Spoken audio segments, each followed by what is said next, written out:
What's up, wrestling card collectors? It's Tony from WrestlingTradingCards.com and Paul Anand from the Price Guide. We're back with another hot topic.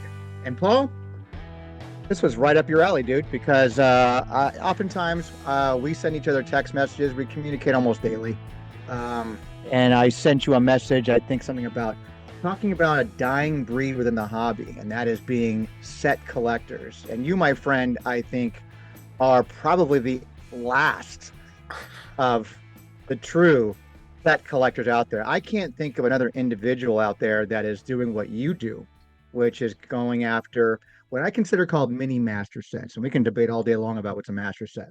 But collecting all the chase inserts and a base set, that's a dying format. And that's what I really want to get a quick hot topic discussion with you about. Yeah, it's changed. It's been difficult. And let's just clarify that we're talking base sets and regular print insert sets. When we get into stuff like super short print, like your kabooms and your downtowns and those kinds of things, no one's putting those together, or very few. I'll go back in history. Like in the early days, the way it works is people would open packs, and the fun would be to open packs and open enough packs to put together a set together, whether it be 50 cards or 100 cards, and that was the hobby, not just wrestling across the board. As things got more popular and things changed, it becomes more difficult. You have to start buying boxes to try and put a set together. And for me, I don't break. For me, I want to buy it lock, stock, and barrel. So for the longest time, what I did was I was dealing with breakers all across the world, mostly in North America, and if they were buying wrestling product, they'd be able to put together a set, or two. Usually get a set out of a box or two boxes or whatever it was, and I'd be able to buy it. And sets were 20, 30, 40 bucks, whatever the might have been. But that all changed when Panini came to town. It was like in 2022. And with Panini, the first few, like Prism and Revolution and those kinds of sets were fine because there was enough stuff, there was enough product being sent out to distributors that some guys were buying enough cases now in order to put the sets together. But then it starts to get difficult. Like if you look at Topps Transcendent, for example, they actually allowed you to buy the entire base set for 500 bucks or whatever it was. Um, Mhm. you'd buy not from them directly, but you'd be able to buy No, not from secondary, them. from eBay. You'd buy the secondary market. 500 to a grand would buy you those sets. You wouldn't have to try and put them together. That essentially changed with Panini and what I call the thick stock sets, the two Impeccables, the two Paninis, and the National Treasures, um, of which I've done them all, except caveat on that, the National Treasures, I have three more to go. So that's going to get done. I'm just not going to spend 100 bucks per card to finish.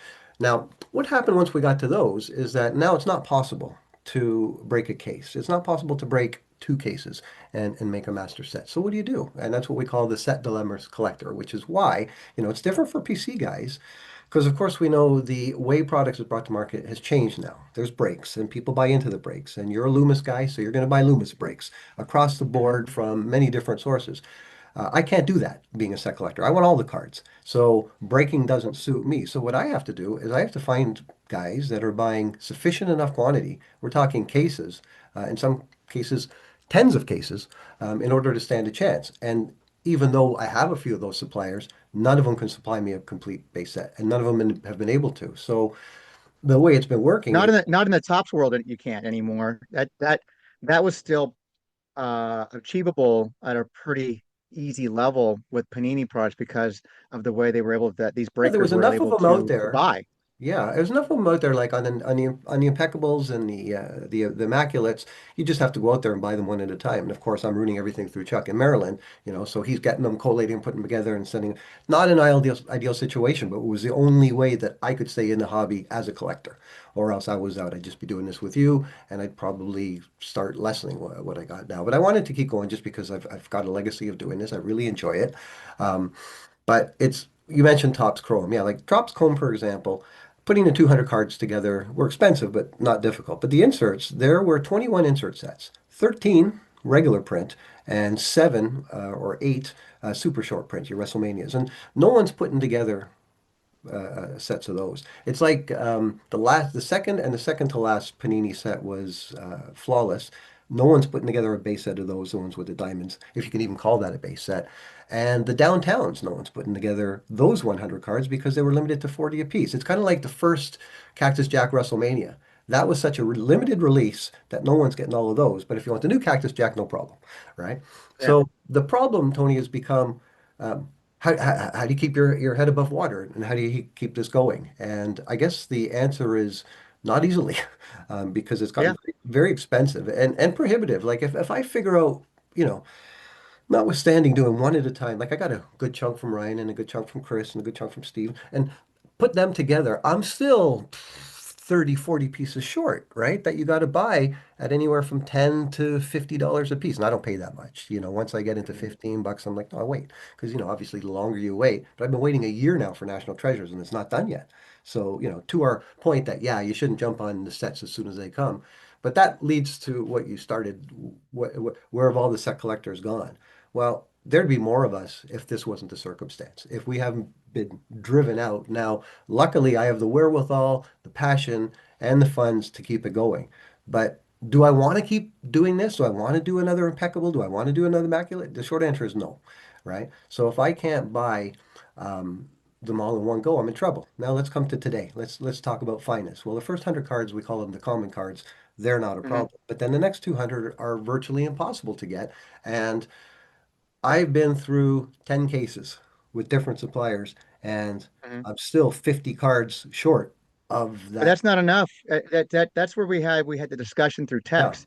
10 cases is tiny compared to what people were, these same exact distributors were buying because they could. Panini when they're buying 50 to 100 cases versus just 10 Well, cases. not The 100 math doesn't cases, but math. yeah, 100 cases no one's buying. But, like people are buying, could buy a No, couple. not the new stuff, but Panini products. There were people who were buying 75 to 100 cases of stuff. That's why there was so much of it out there. But That's still, why there's so much of it but out that there didn't because it do was much anything. more accessible for them. Yeah, but now it's not. Now with the new breaking culture, of which I'm Yep. not part of because it doesn't do me any good. And again, I look to eBay, and eBay is still the source to go to on the secondary market to buy what you're after if you can't get through on live breaks. But more people are buying through the live breaks and trying to get on top of the cards right away when they come out. But the frustration comes in the fact that you find good suppliers buying good quantity or as much as Panini will allow these guys to buy these days, and it's still not enough to put together the what we're referring to. This is, in my opinion, it's just the base set. It's the 300 card base set that should be collectible because after all, this is collecting, right? But it's not. It's very prohibitive. It's Very that's the industry doesn't think that way anymore though, no. Paul. That's where some people might call you Yes, a dinosaur in that respect because absolutely. it doesn't work that way anymore. We don't No, it live in does. that world Which anymore. is why we're So talking about it. either people adjust or they don't. That's the Right. only answers. Either you adjust or you don't. No, I've adjusted You're managing to adjust to the best way you possibly the can best I can. in Like what it is that what you collect, which is a base set.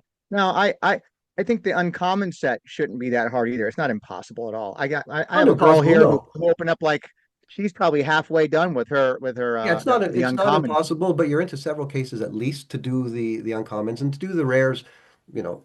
I'm not going to go peg them off one at a time because in my mind, these cards just holding them in my hand, there was something to the Impeccables. I think the Impeccables is one of the nicest sets ever made. These finest are not one of the nicest cards ever made. Not enough.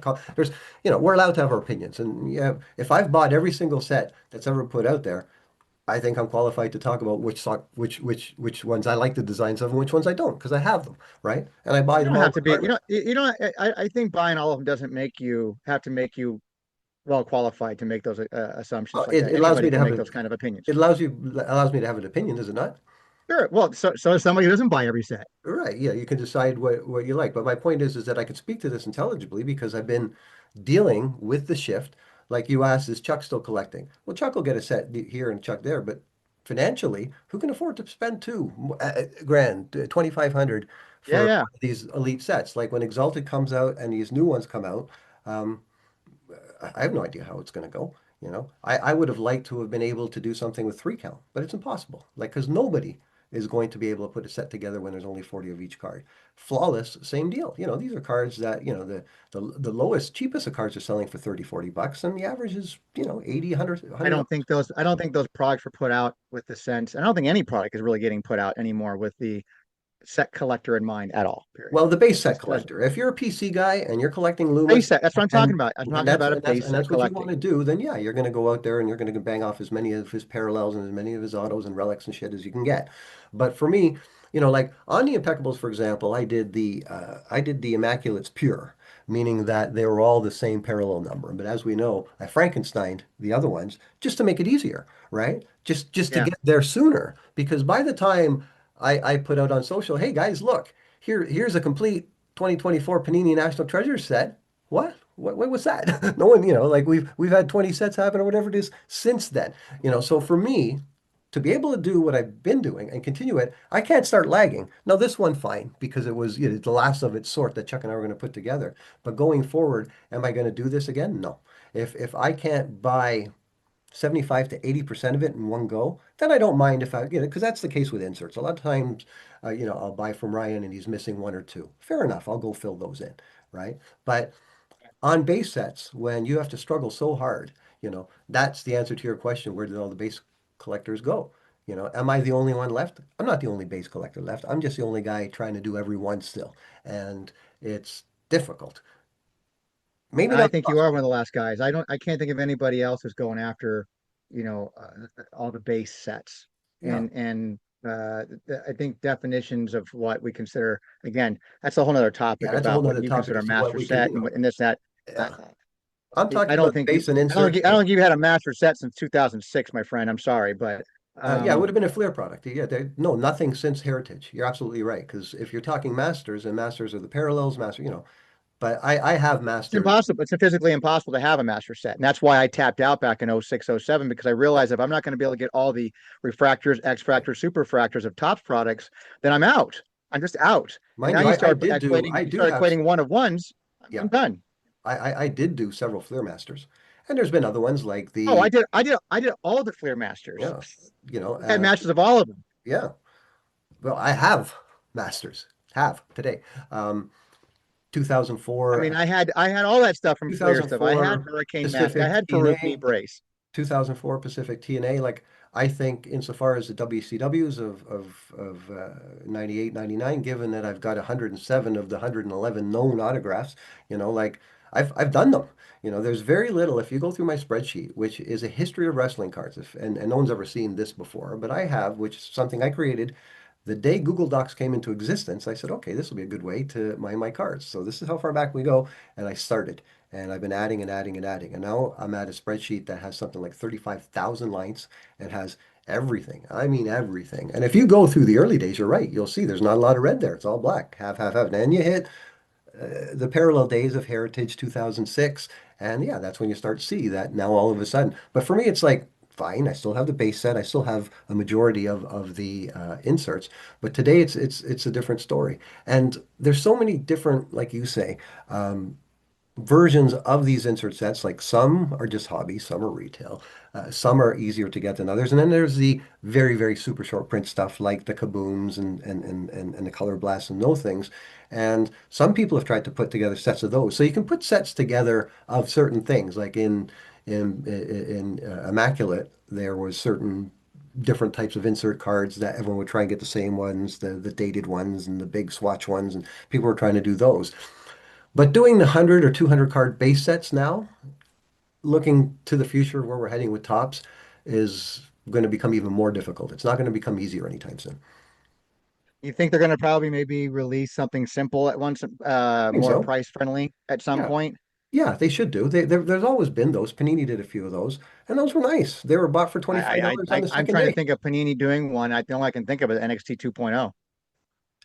Yeah, there was one called Elite that was fairly easy to put together. There was definitely the NXT ones. There was the European I'm one. talking about from a price point that, it was under $100 for a box. Yeah, now boxing, that's a whole other different world. I mean, that's how you guys determine the value or how the product is doing is by what's the box cost. And I understand that Well, that's box cost never justifies content price. So exactly. From my point of view, just because I have experience with it, I'm looking to see what the cost of the base is and what the accessibility or the seating of that base set is and how realistic is it? Because, on 10 cases we should be able to put together the 300 base of finest. Now, these But are here's the problem though too. I don't think you should. Only because, well, you should if you had more packs. Hobby pack boxes only contain 6 packs. There's 10 cards per pack, so you're only getting 60 cards in a box. That's it for a 300 card base set, where every single one's going to have at least your commons are going to be one of one, a one in one pack, so it's a one of one ratio. Uncommons are one of one.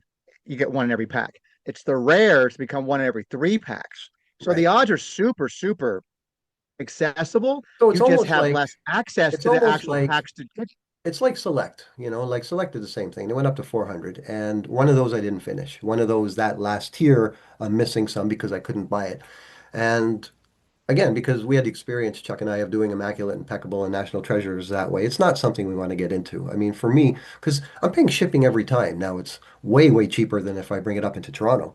But still, I don't even look to see what it costs. So obviously, I'm not doing it for the investment value of the cards. I'm doing it for the having of the cards to pat Yeah, myself on the back and say, hey, I started this in 1985. It's now 2025. Have a look. Done them all. But yeah, it's a dilemma. It's more than a dilemma. It's a fucking bear. But yeah. this is the hobby I've chose. I told you With that, I told you my misery with the real estate deal I'm working on now. I chose to do that for a living, and sometimes you go to bed not peace of mind just because of the shit that goes on. Because it's people. You deal with people, stuff happens. get Similar, it. we're So I want to hear from other people too from this episode. It's a short, hot topic episode. I want to hear from other people about, what do you collect? Are you a base set collector? Were you ever a base set collector? And when did you give up being a base set collector? Was it because of the different parallels? Was it because of the collation? Was it because of the distribution problems sometimes? I think the manufacturers themselves don't give a shit about when it comes to base sets anymore, which is really weird because I learned a long time ago, back with my relationship with Comic Images, and in the early years of when I was doing stuff when Topps got the license back in '05.